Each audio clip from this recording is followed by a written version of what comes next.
Video ini disponsori oleh jualdigital.id, marketplace produk digital terpercaya di Indonesia. Halo semuanya, selamat datang di Nice On Channel. Icon of the Seas adalah kapal pesiar yang sungguh mengagumkan dalam skala dan fasilitasnya. Sebuah monster mewah yang menawarkan pengalaman pelayaran yang luar biasa. Seberapa besar Icon of the Seas? Sangat besar, dengan total 20 dek yang mencakup 18 dek khusus untuk tamu. Dengan kapasitas 5.610 tamu pada hunian ganda. Dan jika kamu mengisi setiap kamar dengan penumpang 3 hingga 4 orang, kapasitas maksimumnya mencapai 7.600 tamu. Jika ditambahkan 2.350 anggota kru, totalnya menjadi 9.950 orang di atas kapal. Lebih banyak dari jumlah penduduk rata-rata kota di Amerika Serikat.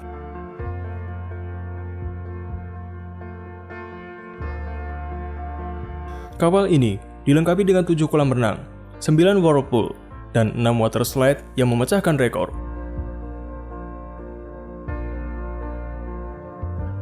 Kapal ini memiliki berat kotor 248.000 ton, yang tepatnya adalah 5 kali berat kapal Titanic. Ia juga lebih panjang dari Menara Eiffel, dengan panjang 364 meter. Kapal ini dibangun dengan biaya sekitar $2 miliar atau sekitar 28,8 triliun rupiah, dan memakan waktu lebih dari 29 bulan untuk dibangun.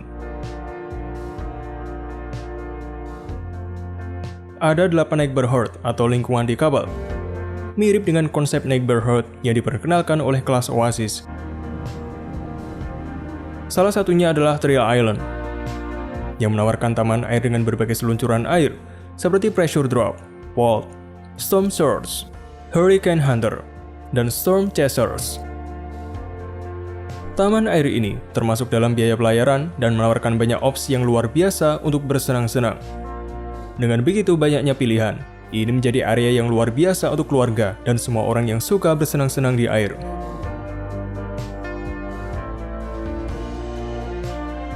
Selanjutnya, ada Crown Edge di Crown and Anchor Lego di sisi kapal.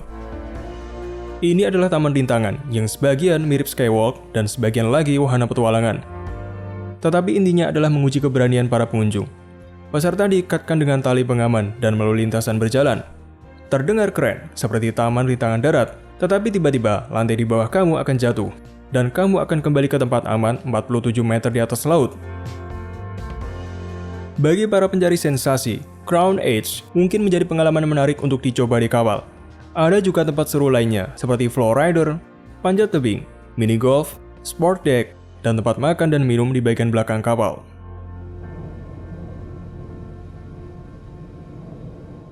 Beralih ke Hideaway, lingkungan selanjutnya. Royal Caribbean ingin menciptakan atmosfer beach club atau pesta kolam renang gaya Las Vegas dengan menambahkan pemandangan laut yang indah. Di sini, ada kolam infinity pertama yang menggantung di atas laut, dikelilingi oleh teras bertingkat, whirlpool, kursi-kursi nyaman, dan bar khusus. Terdapat juga kursi berjemur yang nyaman, bar di satu sisi, dan pemandangan di sisi lain, dengan desain tepian yang dihilangkan untuk pemandangan matahari terbenam yang indah. Konsep ini memberikan pengalaman dengan pemandangan luar biasa, kolam infinity yang menarik, dan tentu saja musik live bersama DJ. Sepertinya, ini diciptakan untuk memberikan pengalaman berbeda, baik untuk dewasa maupun keluarga, agar mereka dapat menikmati waktu dengan suasana yang sedikit berbeda dari yang biasanya ditawarkan oleh Royal Caribbean.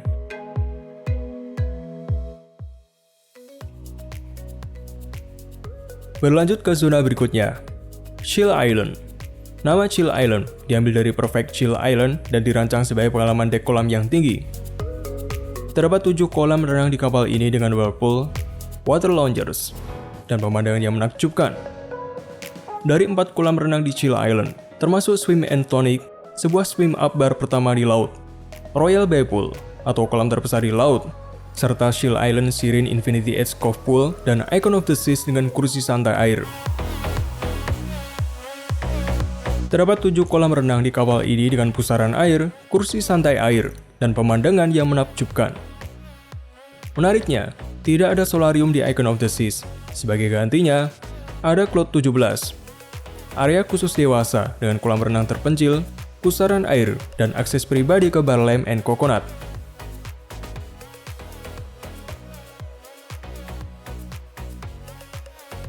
Sekarang, mari kita masuk ke salah satu zona terbesar dengan perubahan terbesar yang akan ditemui, yaitu Surfside. Adalah lingkungan baru yang didesain untuk menjadi destinasi liburan keluarga terbaik menurut Royal Caribbean. Splashway Bay dan Water Edge Pool menjadi daya tarik utama di sini. Splashway Bay adalah area air khusus untuk anak-anak. Sementara Water Edge Pool cocok untuk anak-anak dan orang dewasa. Konsep dasarnya adalah memberikan kesenangan kepada anak-anak di Splashway Bay atau Baby Bay. Sementara orang dewasa dapat menikmati suasana di oasis di Water Edge. Meskipun Water Edge Pool bukanlah kolam renang eksklusif untuk orang dewasa, namun dirancang untuk menjadi tempat bagi orang dewasa, sementara anak-anak menikmati kolam di Splashway Bay dan Baby Bay.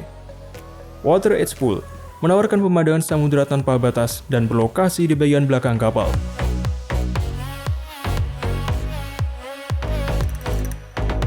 Selain itu, di Surfside, kamu akan menemukan karosel yang ikonik, akses ke Adventure Ocean, dan Teen Club Sosial 020. Surfside juga menawarkan Jojo Play Place, dengan area panjat dan seluncuran. Terdapat juga beberapa tempat makan seperti Surfside Eatery dan Quick Beds, yang berdekatan dengan Splashway Bay. Konsepnya adalah menciptakan lingkungan khusus yang memungkinkan keluarga muda untuk menikmati kegiatan tanpa harus terus-menerus memikirkan makanan. Di sini, semuanya telah disediakan.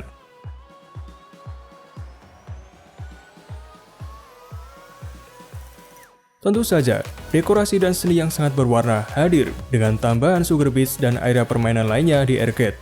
Secara keseluruhan, Royal Caribbean benar-benar berusaha menjadikan Icon sebagai destinasi utama bagi keluarga. Sehingga bagi kamu yang memiliki keluarga muda, tersedia banyak kegiatan di sini.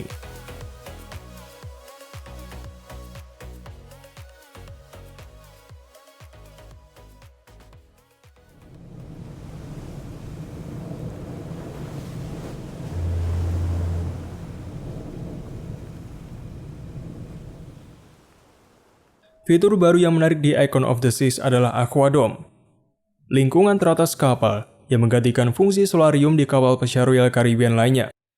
Royal Caribbean berusaha mempertahankan daya tarik hiburan dengan Aqua Theater, tetapi mereka ingin menciptakan ruang yang menarik, terutama pada siang hari tanpa pertunjukan. Aquadome bukan hanya tempat hiburan, tetapi juga dilengkapi dengan bar makanan, area merchandise, lounge, dan pemandangan laut yang luar biasa. Ruangan ini sepenuhnya tertutup dan mengingatkan pada konsep ruang 270 yang menggabungkan hiburan, lounge, dan pemandangan luar biasa.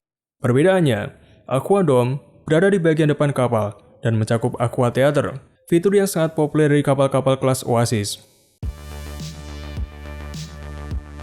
Dalam konsep ini, Aquadome sepenuhnya tertutup, memberikan Royal Caribbean lebih banyak kendali terhadap faktor cuaca dan memungkinkan pengalaman yang lebih baik. Selain itu, ruang ini menampilkan air terjun tertinggi di laut dan diharapkan akan terintegrasi sebagai bagian dari pertunjukan. Meskipun pertunjukan dengan seniman terbang dan penyelam masih dirahasiakan, Royal Caribbean berusaha menjadikan Aquadome sebagai pengalaman yang dapat dinikmati sepanjang hari, bukan hanya di malam hari. Berikutnya, kita akan membahas Suite Neighborhood di Icon of the Seas. Ini adalah lingkungan suite terbesar dengan 3 lantai dan suite sun deck 2 tingkat, dilengkapi dengan kolam renang dan pusaran pribadi seperti suite deck di kapal pesiar lainnya. Lingkungan ini diperuntukkan bagi tamu yang menginap di kelas suite tertentu seperti Grand Suite, Sky Class, atau yang lebih tinggi. Icon of the Seas akan memiliki Royal Suite Class dengan kelas C, Sky Class, dan Star Class. Menariknya, sebagai tambahan baru di Suite Neighborhood, ada Grove, sebuah venue makan khusus untuk tamu suite. Dengan penambahan restoran Coastal Kitchen yang sekarang memiliki 2 lantai untuk tamu suite.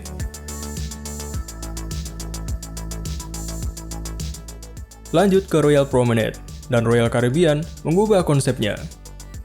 Begitu kita memasuki kapal, kita akan melihat Pearl.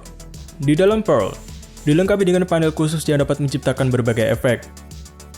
Ini bukan hanya sekedar tangga. Royal Caribbean punya kejutan lain yang akan diungkapkan. Salah satu perubahan di Royal Promenade adalah penambahan lebih banyak jendela untuk menikmati pemandangan laut. Selain itu, Icon juga memiliki arena es terbesar yang pernah dibangun oleh Royal Caribbean dengan pertunjukan Absolute Zero yang menggabungkan teknologi mutakhir dan para pemain seluncur es tingkat Olimpiade untuk hiburan yang memukau. Akan ada Central Park versi Icon of the Seas yang dirancang lebih hijau dan hidup daripada Central Park di kapal kelas Oasis lainnya. Lingkungan ini memiliki ribuan tanaman asli, area makan, dan pertunjukan musik live. Jika dilihat dari atas, terlihat bahwa Central Park memiliki estetika yang sepenuhnya berbeda dengan tambahan elemen menarik. Kabin-kabin yang menghadap ke Central Park juga tampaknya menawarkan tampilan yang berbeda. Mari kita bahas stateroom baru yang diperkenalkan oleh Royal Caribbean di Icon of the Seas. Seperti halnya beberapa ruangan lainnya yang telah kita bahas, Royal Caribbean mempertimbangkan kebutuhan keluarga dalam merancang jenis stateroom baru. Salah satu tipe kabin baru yang menarik perhatian adalah Surfside Family Suite di lingkungan Surfside. Surfside Family Suite dirancang untuk menampung hingga 4 tamu dengan sudut nyaman yang bisa diubah menjadi ruang tamu, dilengkapi dengan balkon pribadi dan keistimewaan kelas suite. Ini memberikan pilihan bagi keluarga daripada harus memesan 2 kamar terpisah atau suite besar. Selain itu, ada juga Family Infinite Balcony, sebuah tipe kabin baru yang ditujukan untuk keluarga lebih besar. Kabin luas ini dapat menampung hingga 6 tamu dengan fitur seperti bang alkof terpisah untuk anak-anak, desain kamar mandi terpisah, dan balkon tak terbatas yang dapat diubah menjadi ruang tamu terbuka dengan sekali tekan tombol. Konsep ini sebelumnya diperkenalkan oleh kapal Celebrity Edge dan sekarang diadopsi oleh Royal Caribbean untuk Icon of the Seas. Jika kamu memerlukan kabin terbesar untuk keluarga, kamu dapat mengeksplor Ultimate Family Townhouse di Icon of the Seas. Ini akan menjadi kapal pesiar Royal Caribbean pertama yang menghadirkan konsep Ultimate Family Townhouse dengan 3 tingkat, menyediakan tempat tinggal yang sempurna bagi keluarga. Fasilitasnya meliputi slide dalam suite, ruang bioskop, ruang karaoke, balkon yang luas, serta pintu masuk pribadi ke lingkungan Surfside, Lego Wall, ruang makan, ruang permainan, ruang tamu, kamar utama, dan kamar anak-anak dengan sofa dan ranjang susun, serta kursi-kursi yang nyaman. Meskipun demikian, perlu dicatat bahwa kemungkinan tarif menginap di sini akan cukup tinggi seiring dengan kebijakan tarif suite keluarga utama di kapal pesiar Royal Caribbean lainnya. Jika kamu memilih kabin dalam, coba pertimbangkan Insight Plus yang baru. Royal Caribbean telah memperbarui kabin interior dengan tata letak yang mudah dimengerti dan lemari yang mewah. Untuk yang lebih suka pemandangan laut, Suite dan Ocean View Panoramic Room adalah pilihan yang tepat. Kabin-kabin ini memiliki jendela dari dinding ke dinding dan lantai ke langit-langit. Terdapat juga balkon Ocean View Panoramic Non-Suite yang serupa dengan Infinite Veranda yang dibahas sebelumnya pada Celebrity Edge. Jadi, jika semuanya terdengar menarik bagi kamu, pemesanan untuk Icon of the Seas telah dibuka sejak 25 Oktober 2023. Penting untuk dicatat bahwa Icon of the Seas memiliki inovasi lain yang belum dibahas, yaitu bahan bakar dan manajemen lingkungan. Kapal ini akan menjadi yang pertama dalam armada Royal Caribbean yang menggunakan LNG dan teknologi sel bahan bakar.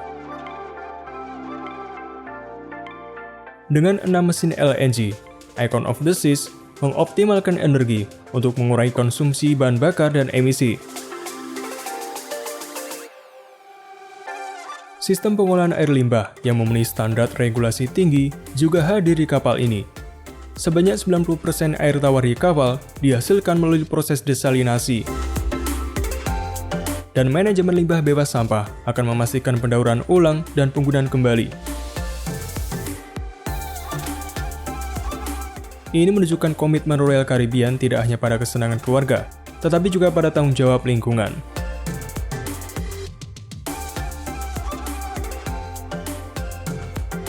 Selain memperhatikan keberlanjutan melalui pengelolaan air dan limbah, kapal pesiar ini juga menghadapi tantangan besar dalam memenuhi kebutuhan dasar para penumpangnya. Salah satunya adalah penyediaan makanan.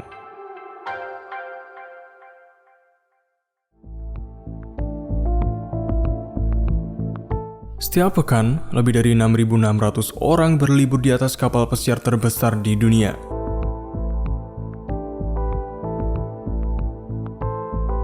Dan setiap orang dari jumlah tersebut memerlukan makan 3, 4, hingga 8 kali sehari. Mulai dari sarapan, makan siang, dinner, ditambah camilan, ditambah makan malam lagi, ditambah makanan yang harus sedia 24 jam sepanjang waktu tanpa henti.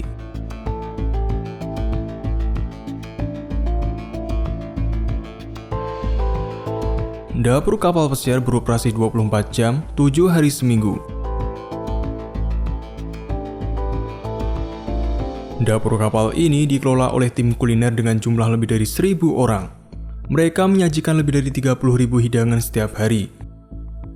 Dan semuanya dilakukan dari dapur-dapur yang kompak di atas kapal yang berada di tengah lautan. Bagaimana jumlah makanan yang masif ini disajikan setiap harinya? Semuanya berawal dari loading dock atau dock pemuatan. Pemuatan dilakukan pada hari Sabtu.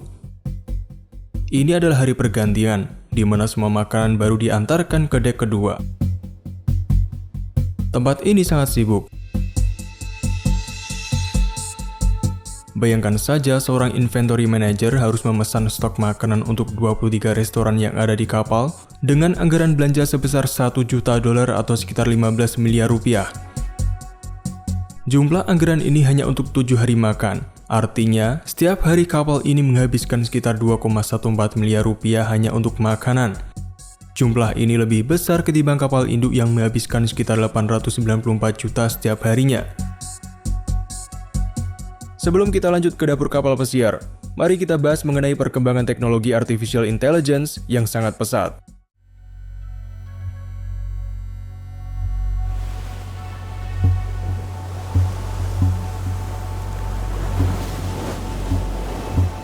Pada hari pergantian, 30 truk tiba di pelabuhan Miami. Mereka membawa 500 palet barang inventaris, dan semuanya harus dimuat ke kapal sebelum pukul 4 sore hari.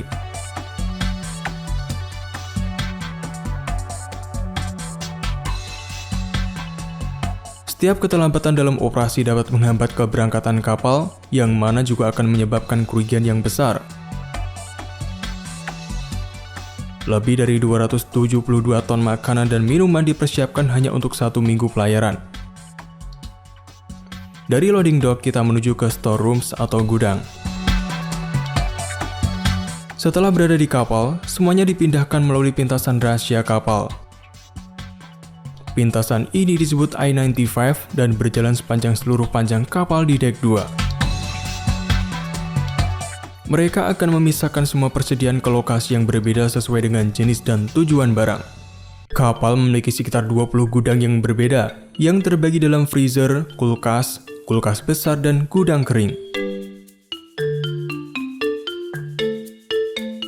Makanan laut, daging, sayuran, dan buah-buahan semuanya dipisahkan dan disimpan di kulkas terpisah. Terdapat juga 6 freezer yang dikhususkan untuk menyimpan 317 kg es krim yang akan dikonsumsi setiap minggu.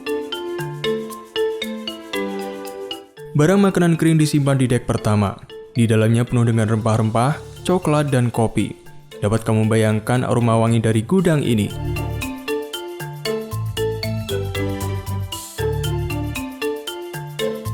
Lift digunakan untuk mengangkut makanan ke lantai bawah. Tim akan memeriksa semua makanan setiap hari untuk pengendalian kualitas. Jika buah dan sayuran matang lebih cepat dari yang diharapkan, mereka akan mencoba menggunakannya dalam hidangan lain. Misalnya, brokoli yang terlalu matang dapat digunakan untuk membuat sup brokoli cheddar daripada dibuang. Setelah inventaris disimpan, restoran-restoran di lantai atas mengirim pesanan makanan kepada manajer inventaris.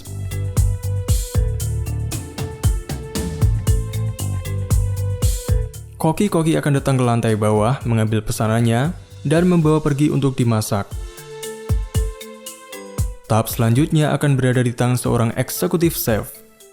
Setiap makanan di kapal ini, apapun yang dimakan, adalah tanggung jawab mereka.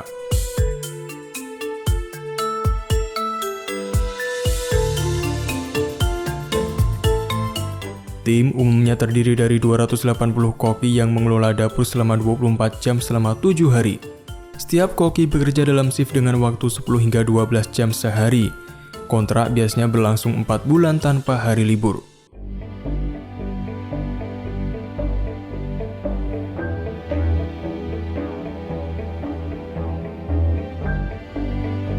Para koki di kapal memasak hampir 100 menu yang berbeda setiap minggunya. Semua menu dikembangkan di kantor pusat Royal Caribbean di Miami. Dan setiap minggu, para koki mengikuti rotasi menu yang sama, memasak berbagai hidangan mulai dari domba panggang hingga hand rolled sushi.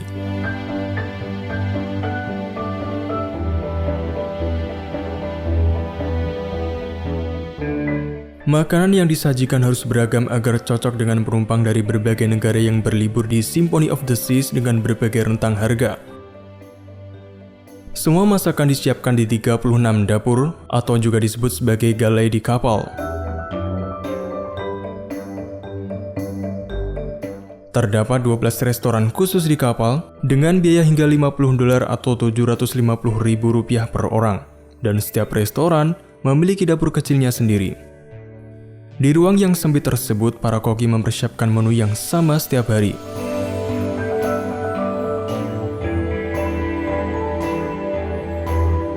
Misalnya di Jamis Italian, selalu ada pasta segar setiap hari.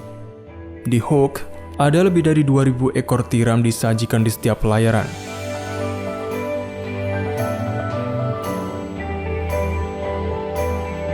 Namun, jumlah makanan terbanyak disediakan untuk ruang makan utama yang meliputi 3 dek dan melayani hingga 6.000 orang per malam.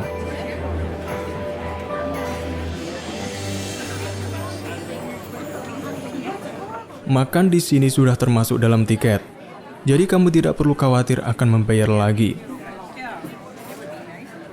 Sebelum makanan dibawa ke dapur utama, makanan dimulai di salah satu dapur persiapan di sebelah I-91. Ada sebuah tempat pemotongan daging. Di sini mereka mengurus semua potongan daging yang diperlukan. Mereka dapat memotong sekitar 6.803 kg daging sapi dan 4.400 kg daging ayam setiap minggunya. Ada juga ruang pemotongan sayuran dan fish stewing box.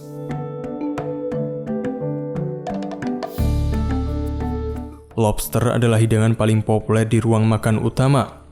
Kapal ini menghabiskan sekitar 953 kg lobster setiap minggunya. Selanjutnya, makanan dibawa ke dapur utama di lantai atas. Dapur terbesar di kapal ini dibagi menjadi beberapa kategori seperti dessert, roti, makanan dingin, dan makanan panas. Di bagian dessert, para koki membuat kue, coklat, dan 100 jenis pastry yang berbeda. Di bakery, mereka membuat 40 jenis roti dari berbagai belahan dunia. Semuanya dibuat dari awal.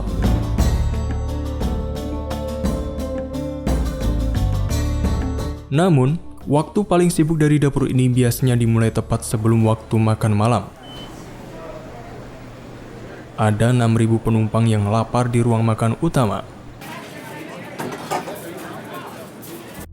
Sebelum persiapan makan malam dimulai, eksekutif chef harus menyetujui semua hidangan. Ia akan mencoba setiap hidangan dan memberi masukan.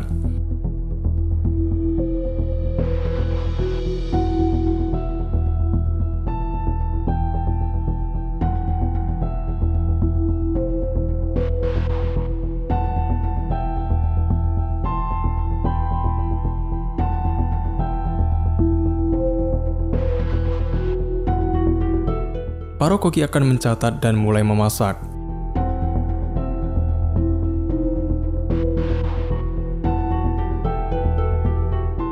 Para koki dapat melihat jumlah pesanan setiap hidangan di layar. Sistem juga dapat melacak seberapa banyak persediaan yang digunakan. Di cold room, salad dan hidangan pembuka seperti carpaccio disiapkan. Di hot room, para koki menyajikan sup, saus, lauk, dan hidangan utama.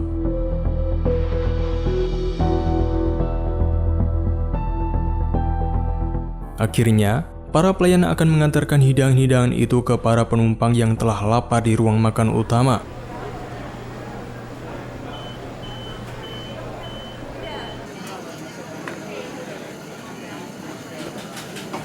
Diperlukan sebanyak 1085 orang mulai dari kru inventaris, koki, pelayan dan pencuci piring untuk menjalankan operasi besar ini setiap harinya. Bersama-sama, mereka memasak hampir 11 juta makanan setiap tahunnya, dan mereka melakukannya di atas kapal yang bergoyang di tengah laut. Di samping itu, penumpang bahkan seringkali tidak menyadari proses sibuk dan melelahkan dari hidangan lezat yang mereka makan. Mereka akan terus makan hingga hidangan ke-8 mereka dalam sehari. Namun di balik kesibukan dapur yang tak pernah berhenti melayani ribuan hidangan, ada sisi lain dari pengalaman berlayar yang tak kalah penting.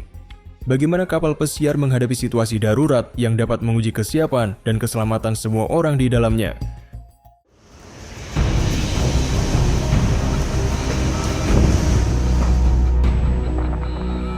Kapal pesiar dirancang untuk menghadirkan kenyamanan dan kemewahan di tengah lautan terbuka. Namun, ketika situasi darurat terjadi, kenyamanan bisa berubah menjadi kepanikan dalam hitungan menit. Dalam beberapa tahun terakhir, sejumlah insiden besar menyoroti risiko yang tersembunyi di balik industri kapal pesiar. Mulai dari kegagalan mesin di tengah badai, hingga kelalaian manusia yang berujung pada bencana. Dalam episode ini, kita akan menelusuri detik-detik krisis di laut, melihat bagaimana keputusan yang salah bisa berdampak besar, dan apa pelajaran penting yang bisa diambil dari insiden-insiden kapal pesiar paling menggemparkan dalam 1 dekade terakhir.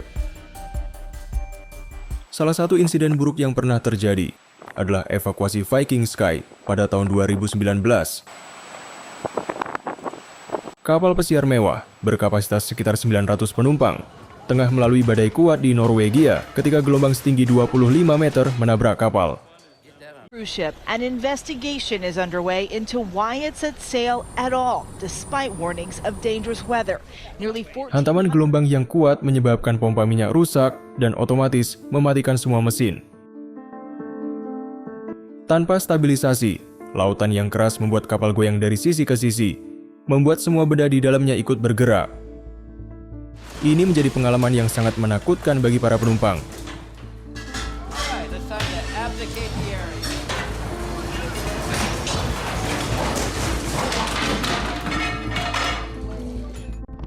Kapal juga kehilangan kendali yang membuatnya menuju daratan dengan cepat. Mengatasi ini, para kru melepaskan kedua jangkar untuk mencegah agar kapal tidak terdampar. Tetapi kapal bergoyang lebih parah dari sebelumnya.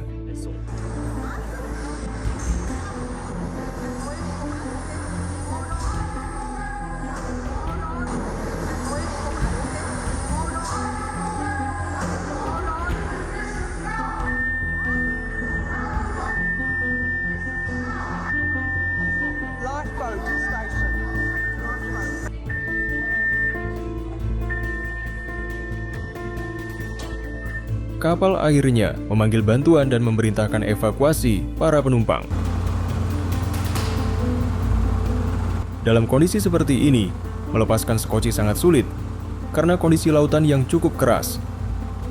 Tim penyelamat Norwegia mengirimkan 6 helikopter untuk mengevakuasi penumpang satu persatu dengan mengangkat mereka dari kapal.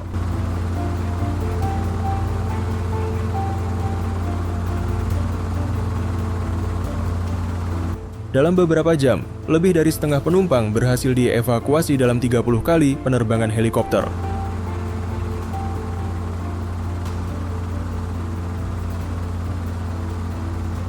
Untungnya setelah angin dan gelombang mereda, mesin kapal dapat berfungsi lagi. Kapal ditarik ke pelabuhan dan semua penumpang berhasil keluar dari kapal dengan selamat.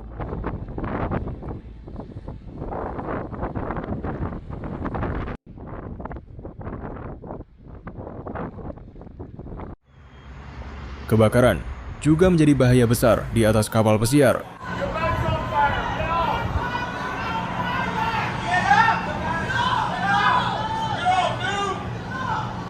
Meski dikelilingi air yang melimpah, memadamkan api di atas kapal sangat sulit. Kebakaran di atas kapal terjadi oleh beberapa sebab.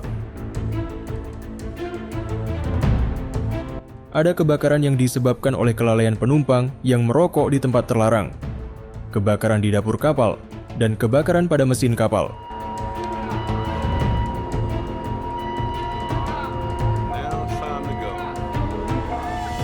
Mengatasi hal ini, semua kapal pesiar modern dilengkapi dengan peralatan pemadam kebakaran yang lengkap.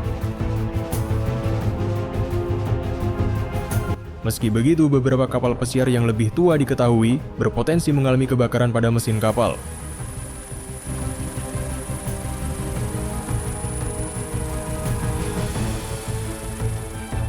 Walau terlihat menakutkan, kebanyakan insiden seperti ini dapat ditangani dengan cepat, sehingga kapal mampu melanjutkan perjalanan sesuai rencana.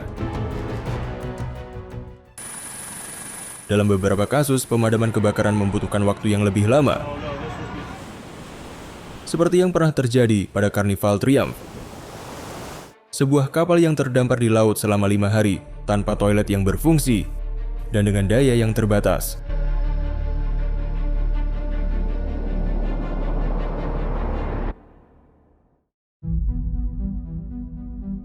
Kapal pesiar juga berlayar di perairan es, terutama di wilayah Arktik dan Antartika.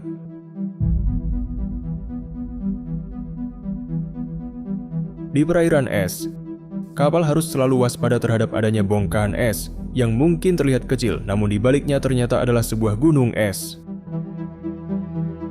Gunung es dapat menimbulkan kerusakan serius pada bagian bawah kapal, seperti memecahkan atau memperforasi struktur kapal dan memicu bocoran.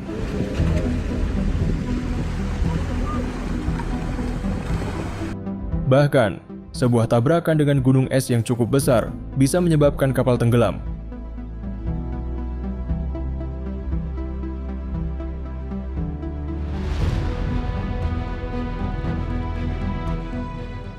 Seperti fenomena yang terjadi di masa lalu yang menimpa kapal pesiar legendaris Titanic pada 15 Januari 1912. Kapal tenggelam setelah menabrak gunung es di Laut Atlantik Utara. Penyebab utamanya adalah kelalaian dan kurangnya perhatian terhadap potensi bahaya gunung es saat perencanaan dan pelayaran kapal. Faktor lain seperti cuaca buruk, kurangnya komunikasi, dan kerjasama antara awak dan petugas kapal juga memperparah situasi. Hasilnya, lebih dari 1.500 orang tewas dalam kecelakaan tersebut. Tahun 2007, insiden serupa juga menimpa MV Explorer, sebuah kapal ekspedisi polar besar. Kapal ini sedang dalam perjalanan menuju Antartika dalam sebuah tur 2 minggu. Secara mendadak, kapal menabrak es yang cukup tebal. Tabrakan membuat lambung kapal bocor dan terisi air, dan mulai terombang-ambing. Lalu, kapten memutuskan untuk melepaskan semua sekoci dan meninggalkan kapal. Semua penumpang dan awak berhasil dievakuasi dan menunggu sekitar 4 jam sampai kapal penyelamat datang untuk menjemput. Meskipun kapal akhirnya tenggelam, berkat keputusan kapten yang cepat dan tepat, semua penumpang selamat tanpa luka apapun.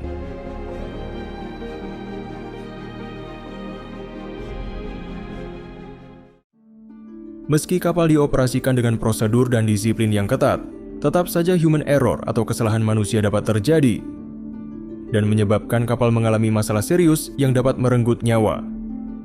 Beberapa kesalahan yang sering terjadi adalah kesalahan dalam pengambilan keputusan, kesalahan prosedur, kesalahan komunikasi, dan operasi. Seperti yang terjadi pada kapal pesiar Costa Concordia. Pada 13 Januari 2012, kapal itu meninggalkan Civitavecchia, Italia, untuk sebuah liburan selama 1 minggu. Beberapa jam setelah perjalanan, kapal melakukan sapaan perlayaran di Pulau Isola del Giglio. Artinya, kapal berada dalam jarak sekitar 250 meter dari pulau dengan rute yang tidak direncanakan. Hal ini sengaja dilakukan kapten karena ingin memukau pasangannya yang juga berada di atas anjungan saat itu. Akibat kecerobohan kapten, kapal menabrak karang bawah air dan seketika air mulai memasuki kapal. Kapten berteriak memberikan arahan yang bertentangan pada petugas.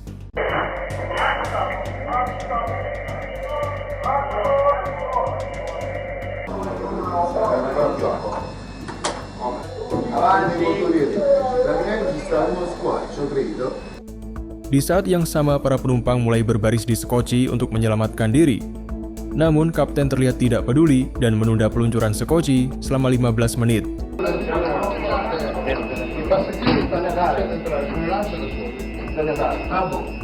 Sementara itu, kapal mulai terbalik. Setelah sedikit dipaksa oleh wakil kapten, kapten akhirnya memutuskan untuk meluncurkan sekoci dan meninggalkan kapal.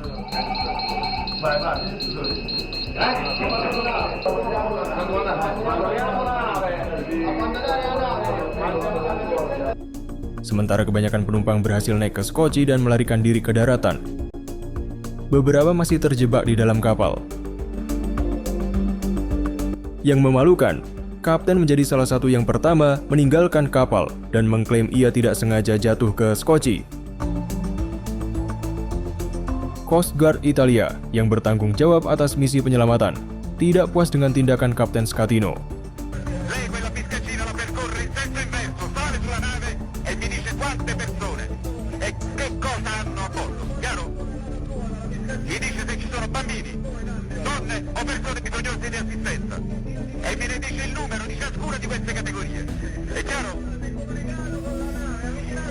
Guardi Schettino che lei si è salvato forse dal mare, ma io lo porto veramente molto male, faccio passare gli anime nei guai.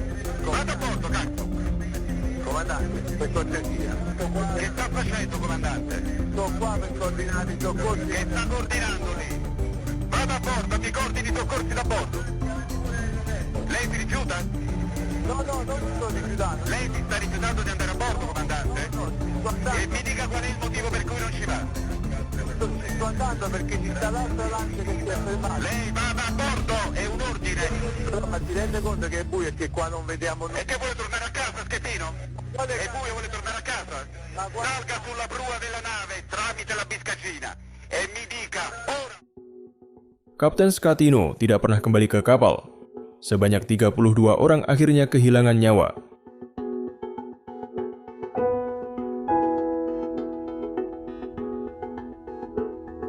Insiden ini menjadikan kecelakaan kapal pesiar terburuk pada abad ini.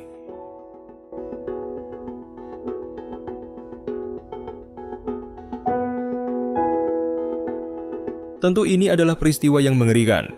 Namun di sisi lain kita melihat keberanian luar biasa dari para anggota kru, kecuali si Kapten Costa Concordia. Inilah akhir dari episode kali ini. Bagaimana menurutmu? Tulis pendapatmu di kolom komentar. Dan nantikan episode selanjutnya hanya di Next On.